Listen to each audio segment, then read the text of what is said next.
फातिमा की रानी माँ, प्रभु यीशु की माँ, आसरा तू ही है माँ।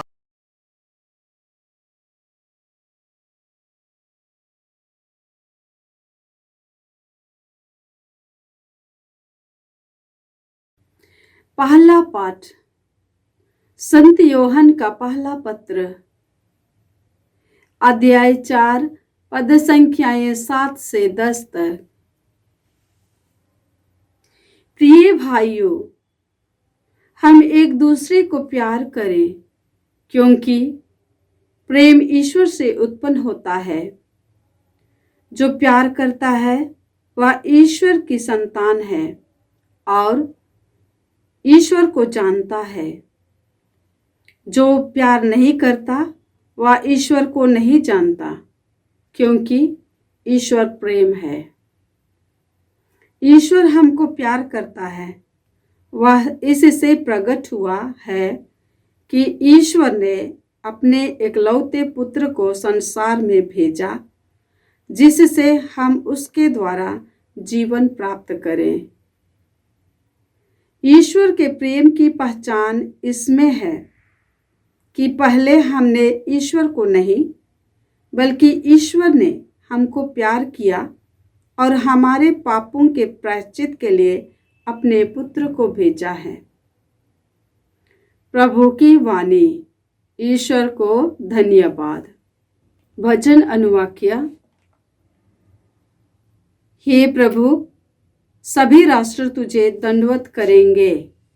हे प्रभु, सभी राष्ट्र तुझे दंडवत करेंगे। हे ईश्वर, राजा को अपना न्यायाधिकार, राजपुत्र को अपनी न्यायशीलता प्रदान कर, जिससे वह तेरी प्रजा का न्यायपूर्वक शासन करे और पददलितों की रक्षा करे। अनुवाक्य। हे प्रभु, सभी राष्ट्र तुझे दंडवत करेंगे। हे प्रभु, सभी राष्ट्र तुझे दंडवत करेंगे। पर्वत और पहाड़ियां जनता के लिए शांति और न्याय उत्पन्न करें। वह पददलितों की रक्षा करेंगे और दरिद्रों की संतति का उद्धार करेंगे। अनुवाक्य। हे प्रभु, सभी राष्ट्र तुझे दंडवत करेंगे। हे प्रभु, सभी राष्ट्र तुझे दंडवत करेंगे। उनके राज्य काल में न्याय फलेगा फूलेगा और अपार शांति सदा सर्वदा छाई रहेगी। उनका राज्य एक समुद्र से दूसरे समुद्र तक, पृथ्वी के सीमांतों तक फैल जाएगा। अनुवाक्य। हे प्रभु, सभी राष्ट्र तुझे दंडवत करेंगे। हे प्रभु, सभी राष्ट्र तुझे दंडवत करेंगे। जय घोष। हालेलुया। प्रभु ने मुझे दरिद्रों को सुसमाचार सुनाने और बंदियों को मुक्ति का संदेश देने भेजा है। हालेलुया। प्रभु आप लोगों के साथ हो और आपकी आत्मा के संत साथ। मार्कुस के अनुसार प्रभु यीशु ख्रिस्त का पवित्र सुसमाचार। हे प्रभु, तेरी महिमा हो। अध्याय 6, पद संख्याएं 33 से 44। यीशु ने एक विशाल जनसमूह देखा और उन्हें उन लोगों पर तरस आया, क्योंकि वे बिना चरवाहे की भेड़ों की तरह थे, और वह उन्हें बहुत सी बातों की शिक्षा देने लगे। जब दिन ढलने लगा तो उनके शिष्यों ने उनके पास आकर कहा, यह स्थान निर्जन है और दिन ढल चुका है। लोगों को विदा कीजिए जिससे वे आसपास की बस्तियों और गांवों में जाकर खाने के लिए कुछ खरीद लें। यीशु ने उन्हें उत्तर दिया, तुम लोग ही उन्हें खाना दे दो।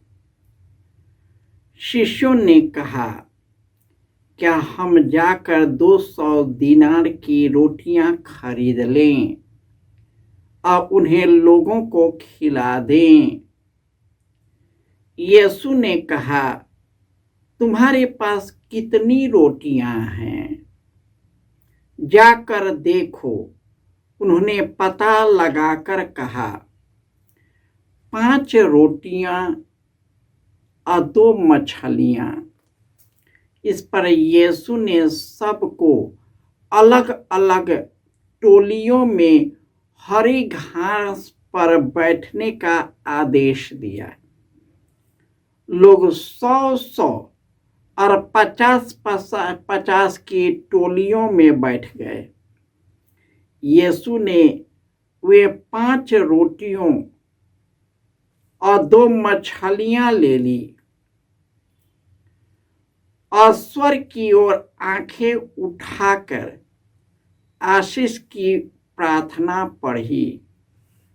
वह रोटियां तोड़ तोड़ कर अपने शिष्यों को देते गए ताकि वे लोगों को परोसते जाए।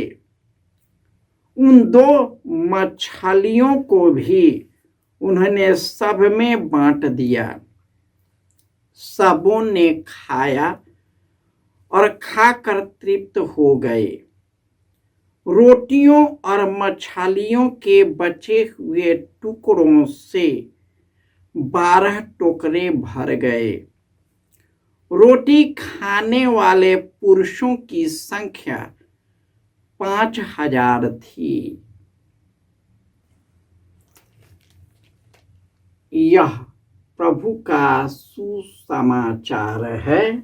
हे क्रिस्त तेरी स्तुति हो।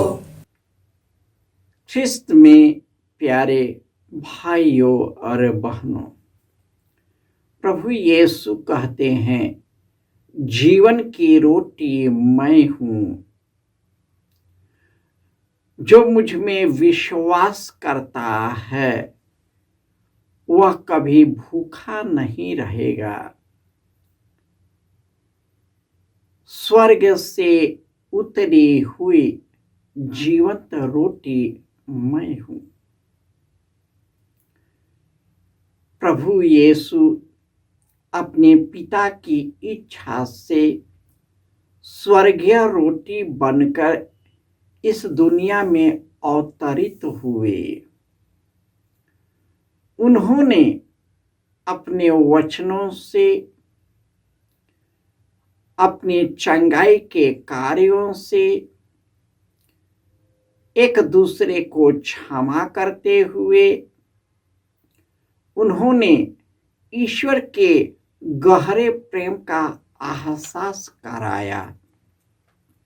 और आज के पहले पाठ में संत योहन के पत्र से संत योहन कहते हैं, एक दूसरे को प्यार करो, क्योंकि प्रेम ईश्वर से उत्पन्न होता है। जो प्यार करता है वह ईश्वर की संतान है और वह ईश्वर को जानता है। जो प्यार नहीं करता वह ईश्वर को नहीं जानता, क्योंकि ईश्वर प्रेम है। ईश्वर हमको प्यार करता है। ऐसे यह प्रकट हुआ है कि उन्होंने अपने इकलौते पुत्र को इस संसार में भेजा ताकि उनके द्वारा हम जीवन प्राप्त करें। प्रभु यीशु स्वर्ग राज्य की घोषणा करते हुए, चंगाई का कार्य करते हुए निर्जन प्रदेश में थे तो शिष्यों ने कहा कि समय ढल गया है, इन्हें भेज दीजिए। यीशु को उन लोगों पर तरस आया क्योंकि वे बिना चरवाहे की तरह, भेड़ों की तरह भटक रहे थे। बहुत सारे धर्म गुरु थे, लेकिन सब अपने अपने चाल में थे, सांसारिकता में थे, कई कुकर्मों में फंसे हुए थे, अपने स्वार्थ और लालच में फंसे हुए थे। उनको अपने छोड़ दूसरों की भलाई का कभी भी उनके मन में नहीं आया। वे जितने भी कानून और नियम बनाते थे अपने ही फायदे के लिए, लोगों पर भारी बोझ लादते थे और लोगों का जीवन कठिन बनाते थे। इसलिए यीशु उस पर तरस खाते हैं। उन्होंने स्वर्गीय शक्ति जो जीवन की रोटी थे उन सबको खिलाकर तृप्त कर दिए शारीरिक रूप से, परंतु यीशु उससे भी ज्यादा आत्मा की संतृप्ति के लिए उन्हें स्वर्ग राज्य से भर दिया। यीशु आज भी हमारे पास रहते हैं, हम में निवास करते हैं, और इसलिए जो उन्होंने वादा किया था कि मैं तुम्हें अकेला और अनाथ छोड़कर नहीं जाऊंगा, मैं अपना सहायक पवित्र आत्मा को भेजूंगा। पवित्र आत्मा हमें यीशु और पिता ईश्वर की ओर उन्मुख करता है। यदि हमारा जीवन ईश्वर तुल्य नहीं है तो पवित्र आत्मा हमसे निकल जाता है, क्योंकि वचन बताता है बुराई करने वाले के शरीर से पवित्र आत्मा निकल जाता है। और जब हम पवित्र आत्मा द्वारा अभिषिक्त होते हैं, हमारा अनुराग और प्रेम यीशु के प्रति उमड़ पड़ता है। हमारे अंदर में केवल ईश्वर को छोड़ कोई स्थान नहीं रहता। और जब हम ईश्वर की कृपा में बढ़ते हैं, ईश्वर हमें सब प्रकार के स्वर्गीय आनंद की कृपाओं से भर देता है। हम प्रार्थना करें कि ईश्वर हमें पवित्र आत्मा से भर दे, ताकि हम पवित्र आत्मा द्वारा संचालित होकर पवित्र जीवन, प्रेम का जीवन, सेवा का जीवन, क्षमा का जीवन जीते हुए अनंत जीवन प्राप्त कर सके। जय यीशु।